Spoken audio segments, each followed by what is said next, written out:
Hey guys, it's John. Thanks for watching my channel. It's been a long time, so I'm uploading some videos to talk about the new R1 bike build and some other things I got going on. In this video, I'll give you an update on the progress of the bike build. Got it apart right here on the stand, so we'll take a look at it, lengthening the swing arm and doing some other things. Also, I've got a friend's bike here as well that he brought over for some service. I'll show you what we're doing for him. We're taking the ABS off and doing some other cool things with it. We'll talk about gearing, swing arms, racing, R1 stuff. So lots happened over the last year or so, and the last time I had a big bike build video, we were starting a super bike build with a 2017 R1 that had Westby bodywork on it. And everything kind of stalled with my videos after that. And basically the reason is because I was nominated to be the race director for the Motorcycle Road Racing Association here in Colorado. And I accepted that position, and it made it impossible to do that in a race. And then one of my good friends, James Wilkerson here in Colorado, blew up his engine in his R1. He's a top 2 racer here in Colorado, and he needed an R1. So I ended up selling him that Westby, the bike that had the Westby bodywork on it. It was a Moto America R1 that I had rebuilt, made about 204 horsepower at the rear wheel here at 6,000 elevation in Colorado. So he raced that and ended up getting second in the championship. And I took the money from selling him that bike and I bought a special edition 2022 R1 that I started working on. And then with working with the MRA, basically volunteering to be race director, running all the corner workers and safety and everything else, kind of made it impossible for me to race, right? So it was just, I put the whole bike and everything on hold, started working on my fitness, and I was able to get down 40 pounds off. So I'm only about 4 pounds away from the lightest I ever was racing. And I'm gonna keep working on my fitness and go another 20 pounds. And I kind of hit a wall with the weight loss. It was really the fasting and just going to the gym every single weekday that's been helping. So I'm almost at my overall race goal. If you follow me on Instagram, you'll see that I'm also designing my own kangaroo leathers that I'll be racing with. So that's my kids over here at my house. So I'm doing my own leathers and everything too, just because I can, because I like to design stuff. But anyways, that's a little bit about why there's been a giant gap in the videos and progress. It looks like I stopped doing everything. A ton of people message me, are you ever gonna race again? Blah, blah, blah. Yes, I'm gonna race again. So I'm gonna show you some really cool stuff in this video. Things that I've kind of talked about, but some people didn't even believe me that, I have a World Superbike shift drum that puts neutral on top. So it's neutral, then 1, 2, 3, 4, 5, 6. So you don't have any missed shifts, right? You don't get any false neutrals. And this is what the Attack Yamaha has. This came from the McCam's team, World Superbike, right? So this is going to go into the new R1 right there. And a bunch of other little kind of trick things. I got this from a guy that I know that has a lot of connections. And so he wanted an extended swing arm, and I had one of those Superbike Unlimited swing arms. And let's talk about the swing arm and why the R1 swing arm from the factory is too short, what that means for geometry, for edge grip on corner exits, and what we're doing here on the new R1 to fix that. So I can't just switch the camera around, so I'm going to stop and then show you. All right, so here we go. This is the 2022 R1 that I bought. It was the special edition, the gold with the it's got the number plate on the front bodywork, that one. You can see little pieces of bodywork hanging all around the garage here. There's bodywork up there.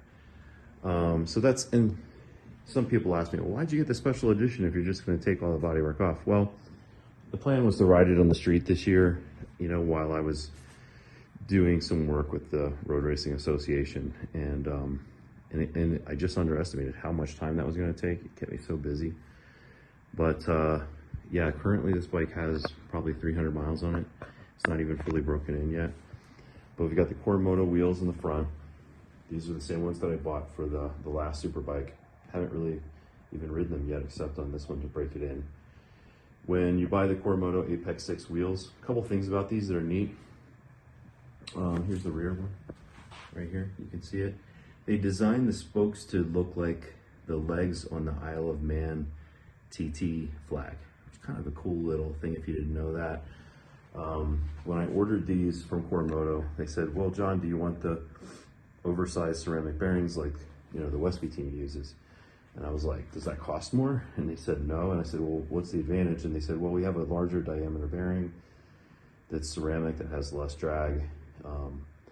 If you want it, we can put those in. I was like, yeah, sure. I mean, why wouldn't I, right? So it's got those in it.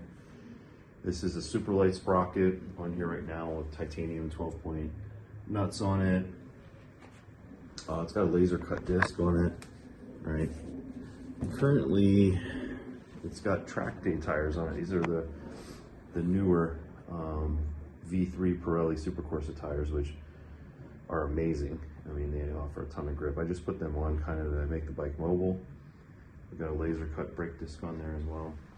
And then on the front, these look like T-drives from Brembo, these rotors, but these are not. These are called Pista Bassa rotors.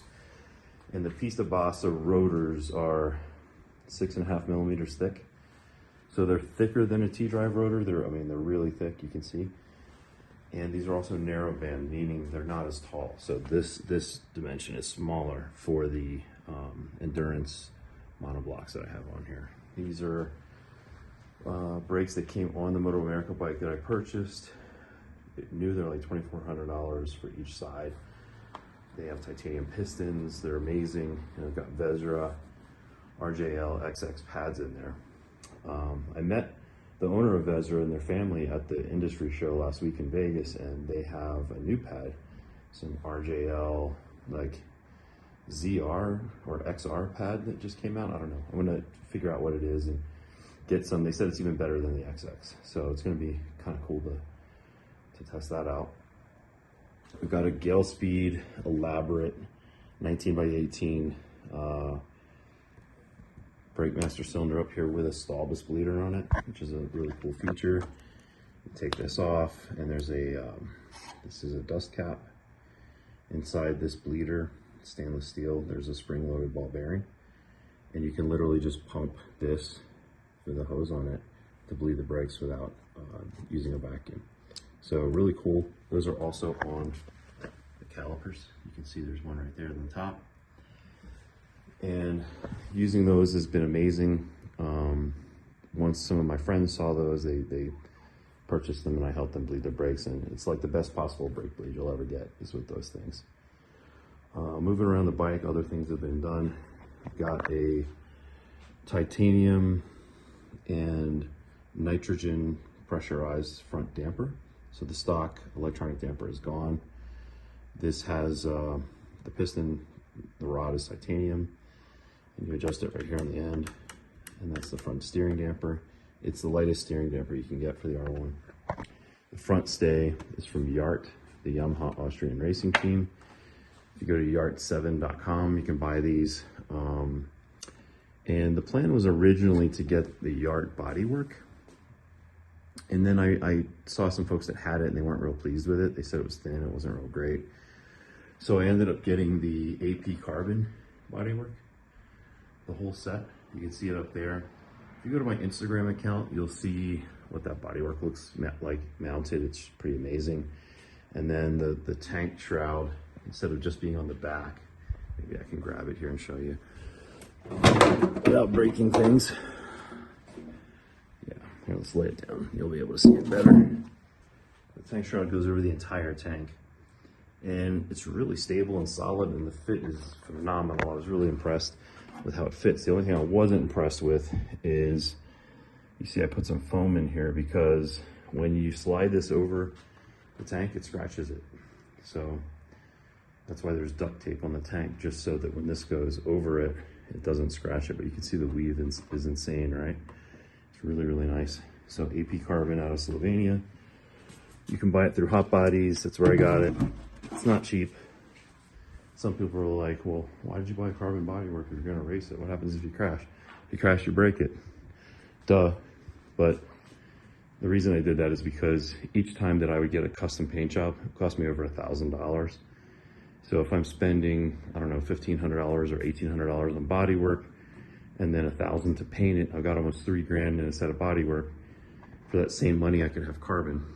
And the nice thing about the carbon compared to some of the other bodywork packages is that you can buy each piece separately, which was another key factor in me making that decision. If I wreck the tail, let's say, I could just buy the tail. You can see I've got the tail up here. It's got a rain light installed on the back, and I did that. So yeah, this bike's gonna be all carbon. Moving around the bike, other things that have been done. So it's got the K-Tech through rod cartridges in it. Those are over $3,000, but they're the best cartridges that you can put into an R1 fork and still be super sport legal. The stock gold forks that came with this bike are in this gun case over here. Going to end up sending those out and getting another set of those cartridges. The 2020 plus R1s have a thicker upper fork area. This upper fork part right here, the uppers, the wall thickness is thicker on the 2020 plus. This one right here is off the 2017, and these will end up becoming backup forks. If you fall and the front wheel hits anything, these things just break. They break right up here on the older R1. So the newer gold ones that are in there, those are stronger. Those will end up on the bike eventually. I just haven't swapped the cards or anything. I haven't had time. The newer R1 is more powerful. Makes 7 more horsepower stock. That's because it has a new head. The exhaust ports are shorter. It's got an all new crank. And right now this bike has the GYTR harness on it and the GYTR race ECU. And I can tell you from riding it and going through the software and talking to other racers that race the newer version, it's a giant step up. So, I mean, if you're in a position of purchasing a 2015 to 2019 R1 versus a 2020 plus model year R1, don't even hesitate, get the newer one. It's going to be a better platform. There's absolutely no way, and I'm talking from experience, that you can take the 2015 to 2019 R1, even with the YEC software, even with using Flash Tune or anything like that, that you're going to approach how good the GYTR is out of the box. It's got more resolution, more tunability, and the algorithms for traction control are just way, way better. They just are. So that's just the facts. I mean, I wouldn't buy a 2015 to 2019 R1 anymore. I just wouldn't. Not if you're super, super serious about racing and you have the budget, right? So I'm going to shift gears. I'll come back to some other things on this bike. Let's look at this bike here that came in from a friend of mine for some service. This is a 2018 R1. Probably one of the years I'd stay away from, to be honest, because the 2015 to 2017 R1 uses an ECU that's called the 2CR. The 2018 and 2019 R1s have an ECU called the BX4. The BX4 was the first ECU on these R1s that had the quick shifter built in. And honestly, just the tunability and the traction control and everything that you get on the BX4 isn't really that good. So what a lot of guys would do is when they would upgrade their bikes, they would go back to the 2CR. And what makes that difficult is the dash has to match the ECU. So this is a BX4 dash, BX4 ECU. And when you're trying to like swap parts with people, there's very few people that have only the 2018 or 2019 BX4 stuff. So, you know, if you have that model year, you're kind of at a disadvantage when it comes to getting used parts and things. And again, I just go back to, if you have an option, go with the newer bike, go with the 2020 Plus. It's going to work better. Now the thing about this bike, it's really kind of interesting to me, is this bike is pretty much stock, and this guy won, you know, the amateur championship on this bike and almost tied the class track record on this bike. And he did that with stock rotors that are not full floating, stock calipers, stock brake pistons, you know, stock electronics. It's kind of crazy. So he's got the YEC harness and ECU on it right now. And when he came by the other day, we took out all the hard lines for the ABS, and we relocated his battery from up here on top of the inertia measurement unit, the IMU, down here to where the ABS pump was, just to get a lower center of gravity.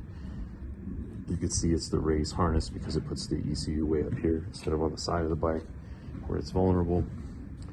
And we also put in a Jet Prime kill switch, which is just plug and play, but we had to cut off the ignition from the back. And this just pushes into the hole, plugs in the harness, and you're good to go. You got a start button. It's the same one I have on my bike. And he bought brake lines for the front to take off the ABS, but he didn't think to buy them for the rear, which you absolutely have to do because the stock rear brake lines are built to go to the hard lines to the ABS pump. So he just ordered the rear one that he forgot. When he comes back, we'll finish this up and we'll bleed his brakes, and he's going to be good to go.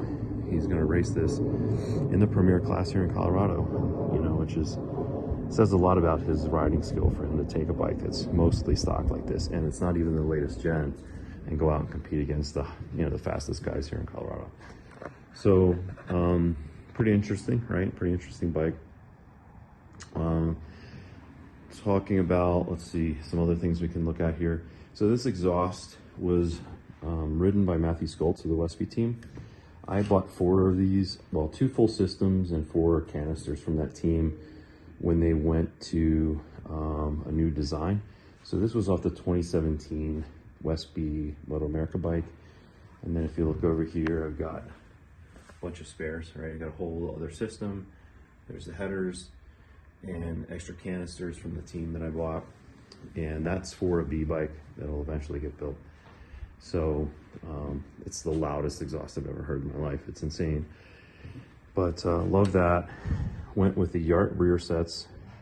Not sure if I'll end up keeping these or go to Attack, but I wanted to give these a shot. What I really like with the Yart rear sets that are made by Gillis is that they come with a variety of hanger bars for the exhaust. The exhaust hanger can fit all different kinds of exhaust, and they go high or low. This one goes very high. It puts the exhaust really high on the bike.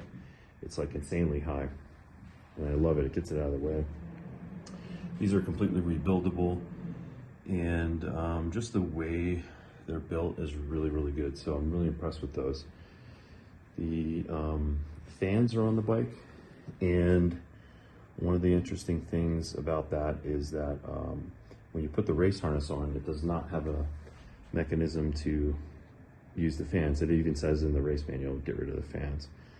I noticed that the top racer here in Colorado that won the championship was on a new R1, new generation R1, and he had his fans in like this. And what he had done is the same thing I did, is he built a switch, which is right here. I built my own. Right now the dash isn't in, so you can't see it work. But I have a manual fan switch, so when the bike's on, you can turn the fans on and off. And the reason is because the newer engine does get hotter, and I was experiencing some issues with the bike just running super hot. I rebled the system, and I went with this stuff here, Kool-Aid, which is legal for racing. It's kind of like water wetter, but this stuff is way better.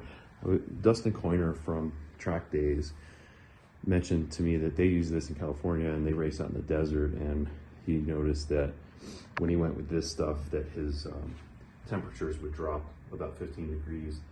So you can see the pink is in the reservoir there. I've got it in the bike, and I went out and rode it on a pretty hot day in traffic, just around the area here. I mean, I was riding a little bit dirty, no headlights or anything, but the temperature was way lower. So I'm super impressed with this stuff. It's pre-mixed. got a whole case of it, and I highly recommend you just get that. If you have a hard time bleeding your radiator, just remember to not only bleed it from the drain, but from the bleed hole up here. This is where you'll get the last little bit of air out of the system. Run the bike, let it warm up, and you'll get that last bit of air out. Once I did that, everything was fine. With the battery, currently I've got it relocated here. This one's gonna end up coming out, but this is a P7S Race battery from Full Spectrum Power. Absolute best battery you can get for an R1, okay? Now, that P7S Race is more power. I think it's 400 cranking amps. And it's got a button on the top where if you run the battery down, it saves a charge in a capacitor that you hit the button, and it discharges enough power to start the bike if you run the battery dry. It also has a circuit board that won't let you damage the battery by running it too low. So it's an amazing battery. The Attack Yamaha team uses a P4 Race, which is a lot smaller. I contacted the company, Full Spectrum Power, and they said that they're making a bunch of those batteries for both the Attack team, but also the Daytona race, and they'd get one into production for me. So I'm going to end up getting that battery and making a tray that'll put it on the left side of the engine very low. It'll get it out from the subframe, just like the Attack bike. So that's going to be a fun little project. I'll try to do a video on that. The swing arm. Let's talk about that. Swing arm is off the bike, right? Well, on the 2020 Plus R1, get this swing arm over here. Maybe we can position it in a way where I can show you. Okay, yeah, this is going to work really well. Okay. So you'll notice that I had a machinist slot out the back of the swing arm. This little line right here is where the farthest back the axle would go, okay? And there's webbing on the newer R1 where they're showing you that, hey, you can relieve this and get more adjustability if you're a racer, okay? So I took this to a machine shop and they put it into a Bridgeport milling machine. They made a custom jig for me that held the swing arm. I didn't even have to take the covers off, just brought it to them like this. They were able to clamp it in and mill it out perfectly on both sides. And this is a big advantage. It causes a lot of people don't understand just how big a deal this is. But when the 2015 R1 came out, and we can look at this one, you know, this is an old gen, right? Kind of hard to tell here, but look at where his axle is and the adjustability here. It can't go back very much further on this bike. And this slot just doesn't go further back. And what some racing teams would do is they take this stock swing arm, they cut that whole back out and put a billet adjuster, a billet insert into the back of the swing arm and weld it in. I had one of those swing arms. It was like a $3,000 swing arm, right? But with the 2020 Plus, this whole area is actually longer, okay? But they have this webbing in here that a lawyer probably made them keep in there or something so that people didn't, you know, street riders wouldn't use it. I don't know why they did that. But by milling this out, it lets you put the axle further back. And the stock R1 swing arm is just known by racing teams to be too short. And how do we know it's too short? Well, they use software called MotoSpec to put geometry in, and one of the measurements that you generate from MotoSpec is called anti-squat. Anti-squat is a combination of numbers, geometry numbers from the bike, where they take into account the size sprockets you have, the torque on the back wheel, the length of the swing arm, your gearing, your shock length, your swing arm pivot location, all those things to generate a number. And that anti-squat number can directly correlate to your ability to get edge grip when you're on the gas, on a super bike, on a 1000, leaving corners, okay? And so basically what those real geometry numbers have proven is that a longer swing arm is going to, you know, give better drive and traction and lower lap times, okay, on an R1 in road racing. We're not talking about drag racing or riding around the street, we're talking about road racing. So the fact that the new swing arm has this adjustability capability built in, it cost me $250, right, to have this milled out. And I can move my axle back over an inch and have 2 more links of chain on the chain is a huge advantage. It's, instead of buying a $3,000 swing arm, or if it were a suitor, it would be, you know, $10,000 once you get all the linkages. You could just slot this out and be good to go. Now, I did ask some racing organizations, you know, if you do this, it's meant to be slotted out, but if you do this, will that void your eligibility for Super Sport? And what I've heard so far is that yes, if you modify that, it's no longer quote unquote stock. And I know that some racers want to do it, but they haven't, simply because they want to maintain their eligibility for Super Sport. So that's probably the only rub. But if you're, you know, you're racing open superbike or a top class or any open class, you definitely, if you have a newer R1, you want to do this. You want to get it slotted. So it has to be straight. This is done perfectly. I mean, it's all been measured. And this, you would also need this insert adapter here. This isn't bolted in, it's just sitting here, but this actually puts the whole adjuster back. I'll show you. Let's take a look. So here's a light tech adjuster. Let me put it on here. All right, so there's a light tech adjuster that came from Fast Frank. I had him custom make me a gold one. Got a little bit of grease on here. And once you slot the swing arm, you need this spacer to push it back, or else you won't have enough adjustability inside the actual light tech adjuster. So if you do this mod, just keep in mind that you're also going to need to purchase these. They're like $50, the spacers, okay? And that's going to give you that full adjustability to get it back. All right. So pretty excited about this mod. I mean, it seems like a pain in the ass, but as my wife would say, every inch counts, right? Kind of just joking. That was kind of a stupid joke, but whatever. So this will go back on the bike, and then we've got a, you know, Brembo billet rear. Everything is set up on this, just drops in, bolts right to the Fast Frank. So quick change rear. And let's see, what else do we have here? Got a Teflon air filter from Sprint. But the engine itself is all stock. And you know, my last Superbike engine had Piper cams that are like from BSB, and it had a thin head gasket, it had head work, had a manual cam chain tensioner. It had so much done to it. It would run so hot, right, that it had a Superbike radiator and everything else, and it would just get right to 230 degrees like immediately, right? So with this build, I'm not going to do all that. I'm not going to put cams in it or anything else. It's really kind of unnecessary. I mean, it has plenty of power. And more important than the horsepower number is the electronics to get the power to the ground. And I can't stress enough how much of a leap in technology the GYTR tuning software is over the YEC, okay? It's night and day, it's better.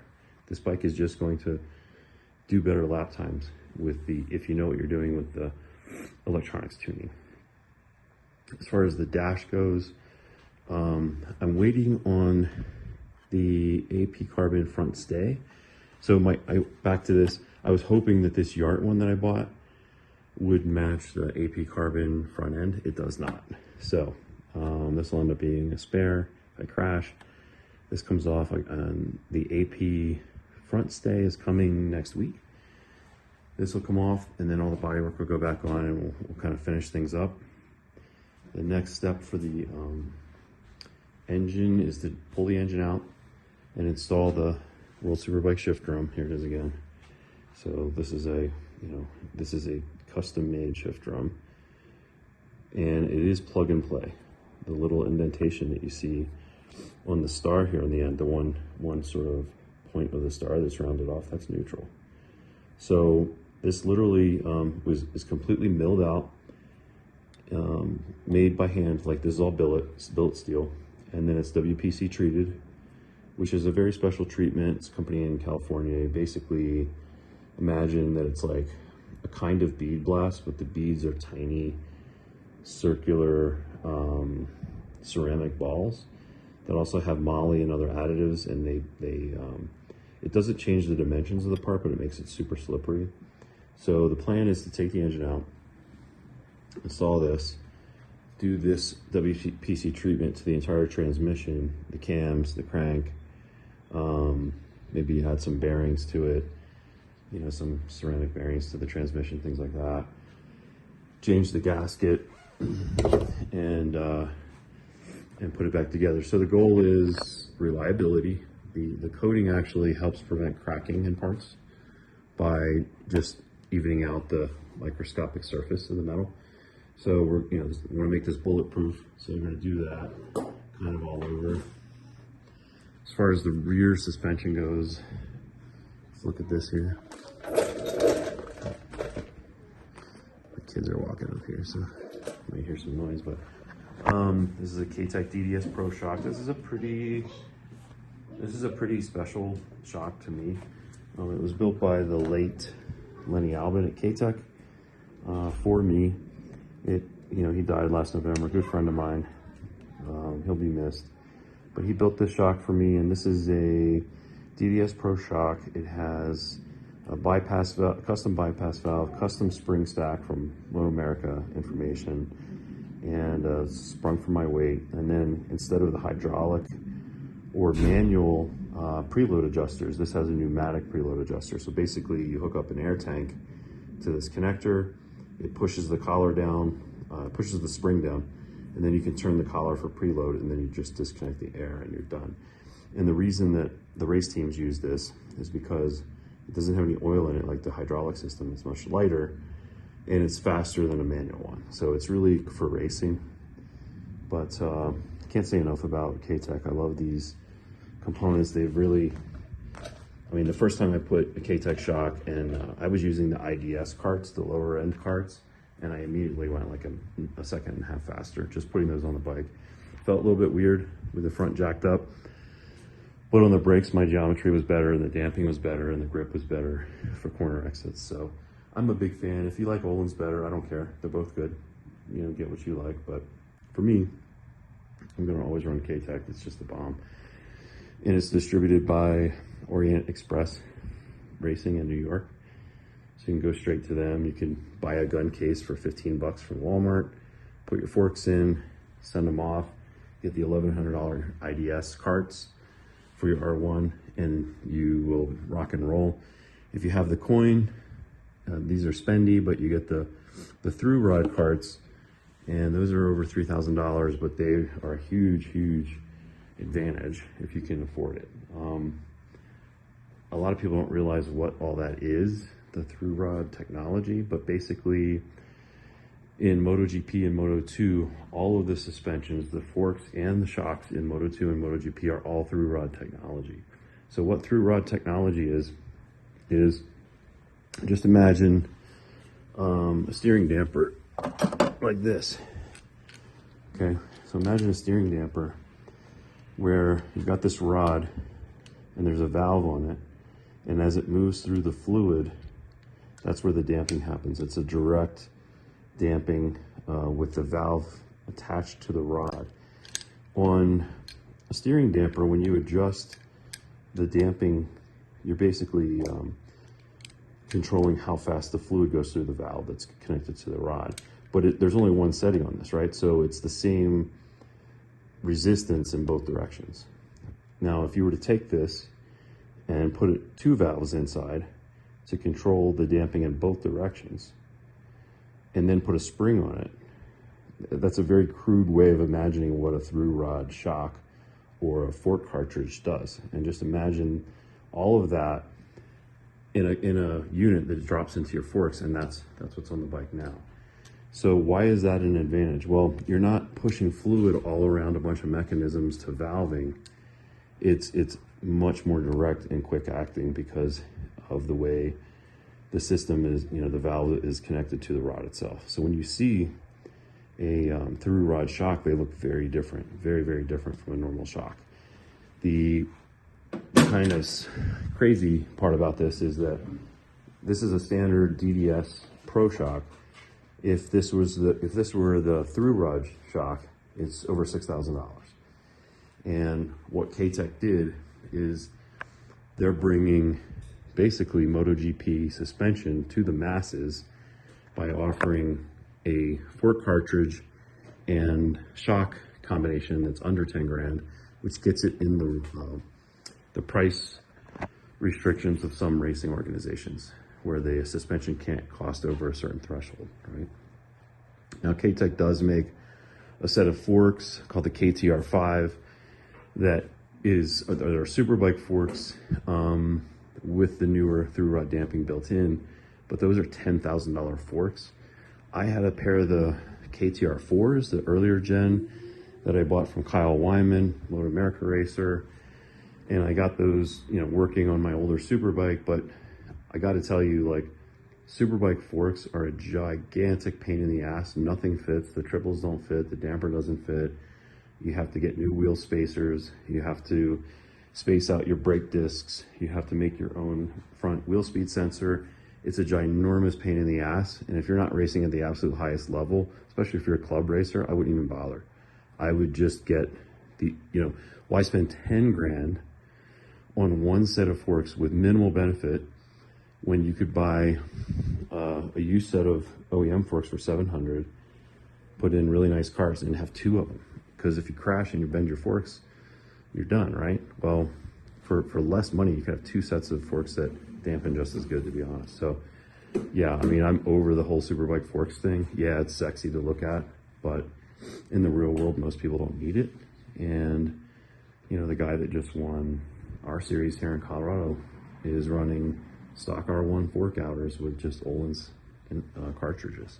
So, you know, it depends on if you're building your bike for parades or if you're a top level racer, or if you're a club racer, I guess. But in my opinion, it doesn't make sense anymore to go that route. It makes way more sense to just put in really nice carts and, you know, a nice shock. Eventually, I'd like to get the through rod shock, but 6 grand is just a lot to swallow for that. It's kind of crazy. Yeah, so I mean, that's sort of the state of where things are at right now. You know, it is kind of time. I'm kind of behind schedule to get the engine dropped out. That'll probably be the next thing I do. But you know, I'll get the Swingarm one. I just picked that up yesterday from the machinist. So there's a special way to put the Swingarm back on. You have to loosen the engine bolts according to the service manual. The engine mounting bolts, then torque this on to a certain spec, and you put the Swingarm pivot back in. This sucker right here. And if you ever take your Swingarm off, if you try to get this thing slotted, one tip I'll give you. Let me show you this tool you're going to need. I think it's in here. Yeah. All right, so this is going to say, and honestly, if you don't own an R1, probably should get this tool anyways. But this tool right here is a Yamaha specific tool to take this nut off the side that fits right here in the frame, okay? You don't want to hammer that with a screwdriver and be a caveman. Just buy this freaking tool from Motion Pro. All right, it's got the number on it here. There it is. That's the tool you need. I'd get this, put it in your toolbox, because when you do want to take the Swingarm off, it's just going to make your life so much easier. Get that. And then the standard sort of front axle adapter that you can get, you know, sort of just to take your front wheel off. You probably have one of these already, and that's going to fit right inside the end of the Swingarm pivot to take it out, right? So you're going to need that as well. So make sure you have those tools if you go to take your Swingarm off. It's going to be important. I've got some Evol Technology pivots for the rear shock, both for Pirelli and Dunlop tires. I'm not going to run those. They're not Super Sport legal. And with this bike, I am going to be able to run it in both classes, only because the whole brake system and wheels can just be swapped out easily. You just take the stock calipers, put them on with their own brake line. Here's another Gale Speed Master, right? And just hook it all up as one unit, and you can swap it out to go from Superbike to Super Sport. So it's not really that hard.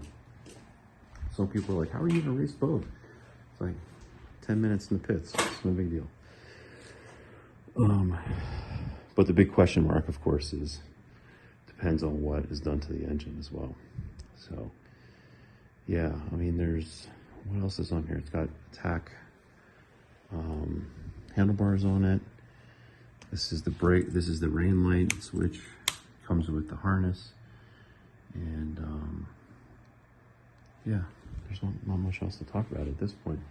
So once I get this back together, then I guess the next video will be doing the engine work, splitting the cases and putting in the shift drum, and then seeing how that works with neutral on top, which will be just amazing, because then you can race and go to first gear on the slow corners and not ever fear getting a false neutral. I do have a 3D GP chain here from EK and some different size sprockets for this. But in talking to some top racers, it sounds like the hot shit chain right now is the DID ERV7, which is what they use in MotoGP. So it's only 150 bucks. That chain was like 220, that GP chain. So it's kind of insane to get an even better chain for less money. So I'll end up going with the DID. But that's pretty much where all the build is at right now. The plan is I want to race this year. I don't know if I'm going to stay on the board of the MRA. That's yet to be seen. It's a very difficult challenge, and I miss racing. If there's a way that I can do both harmoniously, I will, but it's been very difficult. So I've got some hard decisions to make here as the season starts. But if you have any questions, please go ahead and ask me in the comments, and I'll answer every question about the build, about choices here, about what's going on with it, whatever you want to know. And like I said before, I'm working with some Pakistani companies. I've had custom boots and things made by several companies and leathers, trying to see if I could get my own sort of custom brand for that stuff. And I did find the companies that make the top brands like Bison and some of the other leather companies out there, and I've settled on one. They're really great. They're building me a custom kangaroo suit. When that comes in, I'll go over that with you. It's going to be Tech Air compatible and all that. Pretty amazing, really, the whole process. And the only reason I'm doing it is because I can, because it's fun. But it'd be a lot easier to just buy a suit. But I was like, what if I could do my own design, my own logos and everything? I don't know, I'm a nerd. So when that comes in, we'll go over that too, and I'll show you what went into it. But yeah, any questions, put them in the comments and I'll answer them. Thanks for watching my video. Take care.